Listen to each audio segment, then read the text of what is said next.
नमस्कार फ्रेंड्स, मी चैताली स्वागत करते तुमचं माझं चॅनल डॉक्टर चैतालीज ब्लॉगवर. तर कसे आहात तुम्ही फ्रेंड्स? मजेत ना? मजेतच असायला हवं.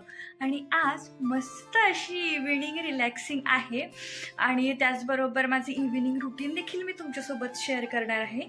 आता वाजले तर संध्याकाळचे 6 आणि 6:15 ते 6:30पर्यंत हे येतात घरी.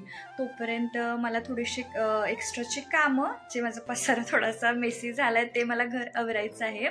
त्याचबरोबर स्वयंपाक करायचा आहे. आणि आज अजून एक एक्साइटिंग गोष्ट नाईटला म्हणजे ना, आम्ही मूवी प्लॅन केला आहे. ते म्हणजे बाहेर नसून घरीच. येस, कसं होतं बऱ्यापैकी हे ह्यांच्या शेड्यूलमध्ये बिझी असतात, मी माझ्या शेड्यूलमध्ये बिझी असतो आणि रात्री थकून भागून आलं, जेवलं, थोड्याफार गप्पा झाल्या की दोघंही आरामात झोपून टाकतो. पण म्हटलं आजची इव्हिनिंग मस्त आपण स्पेशल करूयात. पटपट सगळे स्वयंपाक आणि कामं मी आवरून घेणार आहे आणि नाईटला जेवण झाल्यावर मस्त छानसं एखादा मूवी आपण आपल्या टी व्हीवरच बघणार आहोत. तर चला, तुमच्यासोबत मी इव्हिनिंग रुटीन शेअर करते, मग त्याच्यानंतर हे आल्यावर कसं कसं काय काय होतं आहे त्या गोष्टी पण शेअर करते. तर आज इव्हिनिंग डिनरला मी बनवणार आहे अंडा घोटाळा, वांग्याचं भरीत, भात आणि चपात्या. तर त्यासाठी सगळ्यात पहिले अंडे उकडायला ठेवते आणि माझी बाकीचे कामं करायला घेते. कसं असतं, स्वयंपाक करायला जास्त वेळ लागत नाही, पण जास्त वेळ आपला जातो तो पूर्वतयारीलाच. त्यामुळं बाकीची कामं करत करत अशी छोट्या मोठ्या पूर्वतयारी आपण अगोदरच करून घेऊ शकतो. त्यामुळे मी आता इथे अंडे उकडायला टाकते व त्यानंतर बाकीची माझी जी एक्स्ट्राची कामं राहिली ती एक एक करून करायला घेते. आता इथे सायमल्टेनियसली माझी दोन्ही कामं सुरू आहेत. बऱ्याच ब्लॉगमध्ये तुम्हाला माझी ही वायरीची पिशवी दिसली असेल. तुम्हाला प्रश्न पडला असेल की आधीमध्ये ही पिशवी काय करत असते. तर मी एका PHCमध्ये MO म्हणून जॉब करते व माझं जॉब असल्यावर तिथेच आम्ही जवळच्या क्वार्टर्समध्ये राहतो. दिवसभर ऑफिस झाल्यानंतर हे देखील नाईटला स्टेला तिकडेच येतात. त्यामुळे आम्ही जेव्हा तिकडे जातो तेव्हा याच्यातून कपडे घेऊन जातो व जेव्हा मला सुट्टी असते तेव्हा आम्ही इकडे घरी येतो. ॲक्च्युली दुपारीच मी ते अनबॉक्सिंगचा व्हिडिओ केल्यामुळे तिथे बेडवरच तो पसारा होता, तर तो देखील मी आवरून घेत आहे. ॲक्च्युली बऱ्यापैकी आमचा पसारा हा बेडरूममध्येच होतो, कारण का आल्यावर आम्ही दोघं बऱ्यापैकी बेडरूममध्येच असतो. त्यामुळे हॉल आणि दुसरा बेडरूम काही एवढं आवरायची गरज नाही आहे. त्यामुळे हा रूम मी आवरून घेणार आहे, नंतर स्वयंपाकाला लागणार आहे. दुपारी हे भिजून आले आणि दोन टॉवेल घेऊन पूर्ण अंग पुसून घेतलं आहे. पावसामुळे वातावरणात देखील गारवा असल्यामुळे आता स्वेटर्ससुद्धा त्यांच्या कपाटातल्या जागेतून बाहेर डोकावत आहेत. आणि या पॉट आणि पॅनसाठी एखादी छानशी जागा किचनमध्ये बघून तिथे मी ठेवून देणार आहे. आणि लवकरच काहीतरी स्वीट आपण त्या पॅनमध्ये बनवूयात व ती देखील रेसिपी मी तुमच्यासोबत नक्कीच शेअर करेल. इव्हिनिंगला छोटी मोठी भूक लागली असता आम्ही चिवडाच खातो. बाहेरचं अरबट चरबट खाऊन तब्येतीवर परिणाम करून घेण्यापेक्षा घरगुती बनवलेला चिवडा कधीही चांगला. तुम्हाला देखील तुमच्या लहान मुलांच्या छोट्या टिफिनसाठी किंवा इव्हिनिंग स्नॅक्स म्हणून हा एक छान ऑप्शन आहे व त्याची रेसिपी देखील मी तो व्हिडिओ तयार केलेला आहे व त्याची रेसिपी मी तुमच्यासोबत लवकरच शेअर करेल. तसं तर ड्युटी असल्याकारणाने मला डेली दुपारचं झोपणं होत नाही, पण सुट्टी जेव्हा असेल तेव्हा मऊ पांघरूण अंगावर घेऊन दुपारी झोपण्यात वेगळीच मजा आहे. तुम्हाला देखील तसं आवडतं का फ्रेंड्स? कमेंट्समध्ये मला नक्की शेअर करा. चला, आता गप्पा मारत मारत मी पूर्ण रूममधला पसारा आवरून घेते आणि छोट्या मोठ्या गोष्टी जेव्हाच तेव्हा ज्या त्या जागी ठेवल्या ना, म्हणजे नेक्स्ट टाईम आपल्याला शोधायला देखील इझी पडेल. तसं लग्ना अगोदरच्या मेमरीज जर आठवायला गेलं तर किती बेफिक्र आयुष्य असतं ना आपलं. कुठला पसारा आवरायची चिंता नाही का कुठलं काम करण्याची चिंता नाही. पण तेच एक लग्न झालेली मुलगी बरोबर आपलं घर कसं नीटनेटकं ठेवायचं, कसं आवरायचं किंवा घराचं कसं मेंटेनन्स ठेवायचं हे बरोबर तिला लग्न झाल्यावर कळत जातं. पण मला असं वाटतं लग्न हे एका व्यक्तीचं नसून ते दोघांचं होत असतं. त्यामुळे सगळं मुलींनी चेंज करावा असं मेंटॅलिटी ठेवण्यापेक्षा मुलाचंही लग्न झालं आहे, त्यांनीही आता जबाबदारीने आपली आपली कर्तव्य स्वीकारून त्यानुसार आपल्या चेंजेस आणावे. उदाहरणार्थ, घर हे एका व्यक्तीचे किंवा त्या स्त्रीची जिम्मेदारी नसून त्या घरात राहणाऱ्या सर्व कुटुंबातील सदस्यांची जिम्मेदारी असते. पण घरातील इतर सदस्यांकडून कोणतीही कामाची अपेक्षा न ठेवता ती स्त्री त्या घराला आपलं मानून सर्व कामे मनापासून करत असते. पण तिला त्याच्या बदल्यात काय हवे असते तर एक कौतुकाची थाप. कसं असतं, कौतुकाचे 2च शब्द असतात, पण जेव्हा आपण एखाद्या स्त्रीचं कौतुक करतो तेव्हा तिला पुढचं काम करायला अजून प्रोत्साहन मिळत असतं. त्यामुळे तुम्ही देखील फ्रेंड्स तुमच्या घरातील गृहिणींना, सुनांना, मुलीला किंवा बायकोला दिवसभरातून एकदा तरी कौतुकाची थाप नक्कीच द्या हां. चला, आता तुमच्यासोबत बोलत बोलत पूर्ण माझा रूम आवरलेला आहे.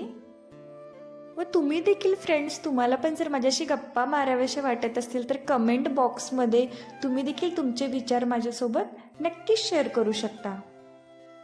चला, आता हँडवॉश करून घेते व स्वयंपाकाला सुरुवात करते. स्वयंपाक करायचं म्हटलं तर माझा सगळ्यात फेवरेट पार्ट आहे तो म्हणजे भाज्या करणं. ॲक्च्युली भाजी एकच असते, पण ती जर 2 वेगवेगळ्या व्यक्तींनी बनवली तर तिची टेस्ट देखील वेगळी असते. म्हणतात ना, ज्याच्या त्याच्या हाताचा स्वाद. त्यामुळे खरंच मला तर जेवण म्हटल्यावर माझ्या मम्मीच्या हातच्या भाज्या तर खूपच मी मिस करते. पण चलो ठीक आहे, आता आपण संसारात पडलो आहे म्हटल्यावर आपण इनिशिएटिव्ह घेऊन स्वतः सगळी कामं करावीच लागणार आहेत. तर आता जे मला स्वयंपाकाला आवश्यक आहेत ते भांडे मी वेगळे इथेच किचन कट्ट्यावर ठेवून घेते व बाकीचे भांडे मी ज्या त्या ठिकाणी आत्ताच ठेवून घेते.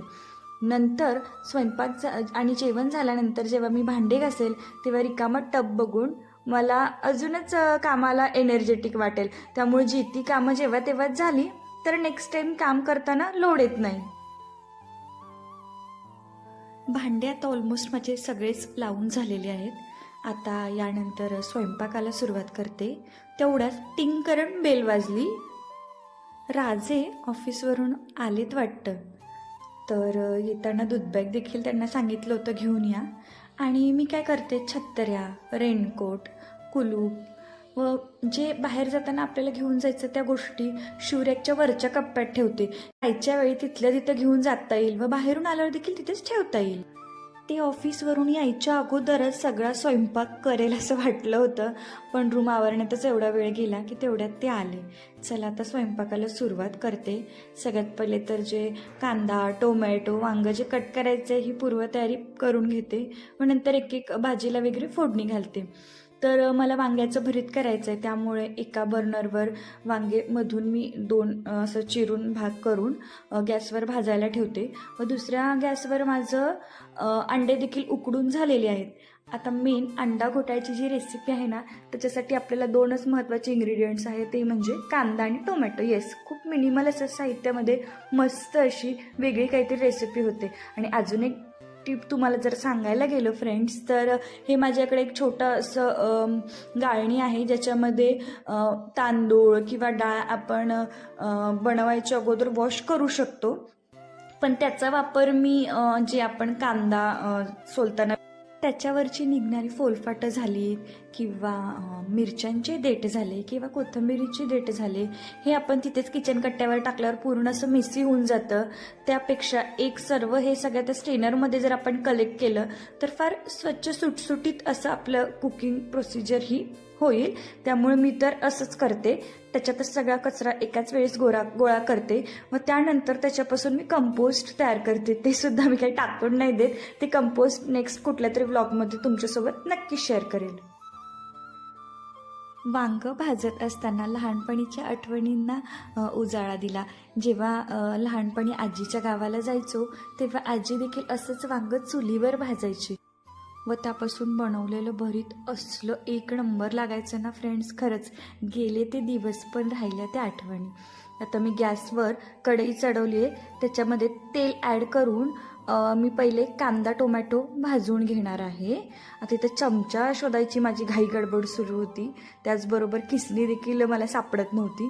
ठीक आहे, कधी कधी होतं असंच, आपण ठेवतो एका ठिकाणी आणि शोधतो दुसऱ्याच ठिकाणी. आता इकडे वांगे माझे ऑलमोस्ट भाजून झालेले आहे भरीतसाठी. आणि इकडे आता अंडा घोटाळा रेसिपीसाठी मी कांदा पहिले छान तेलात गोल्डन ब्राऊन कलरचा होईपर्यंत भाजून घेणार आहे.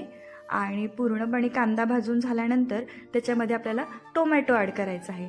टोमॅटो देखील पाणी सोडूपर्यंत व थोडंसं मऊसर होऊपर्यंत आपल्याला त्याच्यात शॅलो फ्राय करायचं आहे. पण टोमॅटो कट करताना त्याच्या बिया आणि जो लिक्विडस पार्ट असतो तो नक्कीच काढून टाकायचा प्रयत्न करा, कारण का हेल्थसाठी तर तो बेनिफिशियल नसतोच. त्याचबरोबर त्याच्यामुळे भाजीला एक देखील वेगळाच असा आंबटपणा येत असतो व त्याच्यामध्ये तो असा आंबट टोमॅटोचा एक्स्ट्रा फ्लेवर येतो, त्यामुळे तो नक्कीच काढा. आणि आता इथे माझे 3ही अंडेचे फोलफाट काढून स्वच्छ मी ते धुवून घेतले आहेत. आणि आता ह्या भाजीसाठी अंडे आपल्याला किसून घ्यायचे. तर बरोबर मेन इन्ग्रेडियंट अंडा घोटाळ्याचं उकडलेलं अंडं हे आपल्याला किसणीने किसून घ्यायचे. आपण एखादं पिझ्झा किंवा मॅगीवर जसं चीज वरतून किसून टाकतो ना फ्रेंड्स, तसंच आपल्याला अंडे देखील किसून घ्यायचे आहेत. तर आता कांदा भाजून झालेला आहे, त्यामुळे त्याच्यामध्ये तर टोमॅटो ॲड केला व त्यानंतर आता अंडे किसण्याची तयारी मी घेणार आहे. त्याबरोबर तिकडे मी कढईमध्ये चटणी मीठ देखील ॲड करून घेतलं व 1 चम्मच हळद. हे सगळं छान परतून घेऊपर्यंत अंडे माझे किसून झाले आहेत. आणि अंडे किसताना इतकं सूदिंग आणि रिलॅक्सिंग वाटत होतं ना, आणि खूप मस्त असा शेप अंड्यांनी घेतला होता. आणि आता माझा पूर्ण मसाला तयार झाला तर त्याच्यामध्ये अंडे ॲड करते व एक छोटीशी वाफ काढून घेतली तरी ही तुमची रेसिपी तयार होणार आहे. लास्टला जेवणापूर्वी तुम्ही कोथिंबीरीची गार्निशिंग करून ही रेसिपी रेडी करू शकता.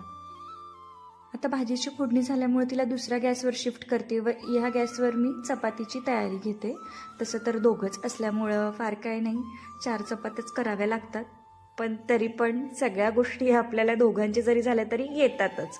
त्यामुळे गॅसवर तवा ठेवला होता गरम व्हायला व तोपर्यंत म्हटलं भरीतच्या तयारीसाठी कांदे कट करून घ्यावे.